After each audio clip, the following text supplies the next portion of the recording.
नमस्कार, मी गंगाधर सूर्यवंशी. प्रगती लाईव्ह न्यूजमध्ये आपले स्वागत आहे. नवनवीन ताज्या घडामोडी पाहण्यासाठी प्रगती लाईव्ह न्यूज चॅनलला लाईक करा, शेअर करा आणि सबस्क्राईब करा.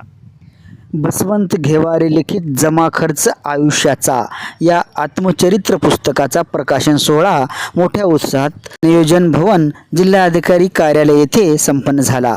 यावेळी कार्यक्रमाचे अध्यक्ष वीना कदम, श्रीधर मुळे, मोहिब कादरी, डॉक्टर उमा देशमुख, शिवाजी आंबोलगेकर या मान्यवरांच्या प्रमुख उपस्थितीमध्ये प्रकाशन सोहळा संपन्न करण्यात आला. या पुस्तकाचे प्रकाशन स्मिता रवी कडगे, स्वप्ना गोपाल झवर यांनी केले. बसवंत घेवारे यांचा जमा खर्च आयुष्याचा ह्या त्यांच्या आत्मकथन ह्या पुस्तकाच्या प्रकाशनाचा सोहळा संपन्न झाला. एका नेक आणि कर्तव्यनिष्ठ व्यक्तीच्या जीवनाची ही त्यांनी स्वतः सांगितलेली कहाणी आहे. आणि ही कहाणी, ही कथा मला असं वाटते की ही जुन्या पिढीला जशी प्रेरणादायी आहे तशी नव्या पिढीलाही मार्गदर्शक ठरणारी अशी प्रेरणा आहे. आणि अशा पुस्तकाचं स्वागत झालं पाहिजे असं मला वाटतं. वाचकांना माझं आव्हान आहे की सध्याच्या काळामध्ये मोबाईलचा जमाना, व्हॉट्सअप ह्यामुळं वाचनाकडे दुर्लक्ष झालं. परंतु ग्रंथ हेच गुरु असं आपण म्हणतो. ग्रंथाशिवाय माणसाचा विकास होऊ शकत नाही. म्हणून जरी आज टीव्ही असो, मोबाईल असो, ही नवी साधनं जरी असतील तरीही प्रत्येकानं पुस्तक वाचलंच पाहिजे आणि आपल्या घरी पुस्तकाचा संचय केला पाहिजे.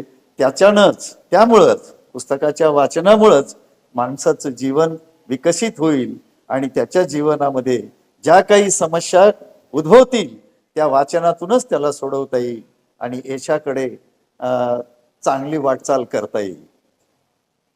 जीवनाचं आत्मकथन आहे. मी जे जीवन घडलेलं आहे माझं त्याचं सविस्तर वर्णन हे केलेलं आहे. हे जे मी आत्मचरित्र लिहित होतो त्यावेळेस त्या माझ्या जीवनातल्या सगळ्या अनुभूती माझ्या डोळ्यासोबत चित्रपटासारखं तरळत होत्या आणि तेच मी पुस्तकात शब्दरूपात मी या ठिकाणी व्यक्त केलेलं आहे. आज आमच्या बँकेचे माजी अध्यक्ष माननीय मुळे साहेब या ठिकाणी यांच्या हस्ते या पुस्तकाचं प्रकाशन या ठिकाणी होत आहे. मला ह्याच्याबद्दल मनोमय आनंद होत आहे. वाचकांना काय आवडतं? आपल्या वाचकांना किंवा हे माझं पुस्तक आपल्याला परीक्षण करावं, ते जर आपल्याला सत्य परिस्थितीत खरं असं वाटत असेल तर ते आपण स्वीकारावं. त्याच्यातल्या काही चुका असतील, उणिवा असतील तर ते मला सांगाव्यात. मी माझ्या पुढील आयुष्यात त्या चुका आणि त्या उणिवा मी दूर करण्याचा प्रयत्न करेन. लेखनासाठी बरंच काही काय नेमकं याच्यामध्ये काय इव्हेंट्स, महत्त्वाचा इव्हेंट? सगळेच प्रसंग ह्या ठिकाणी महत्वाचे आहेत. जीवनातले माझे प्रत्येक प्रसंग महत्वाचेच प्रसंग ह्या ठिकाणी मी टिपलेले आहेत. असं कोणताही प्रसंग कमी महत्वाचा आहे किंवा त्याच्यातलं काही महत्व कमी आहे असं मला वाटत नाही. प्रत्येक शब्द ना शब्द याच्यातला महत्वाचा आणि तो खरा आहे. एकही याच्यात पुस्तकाची अतिशक्ती नाही. असं सगळं प्रांजळपणे मी हे ठिकाणी लिहिले. माझं आत्ममन मी उघडं करून वाचकासमोर सादर करत. कोणत्या प्रकारचे? हे ईसा प्रकाशनचे माननीय श्री दत्ता डांगे यांनी हे पुस्तक फारच आकर्षकरित्या प्रसिद्ध केले. त्यांचं मी खरोखरच मनापासून आभार व्यक्त करतो. किती प्रती? त्या पुस्तकाच्या 1000 प्रती मी या ठिकाणी काढलेले आहेत.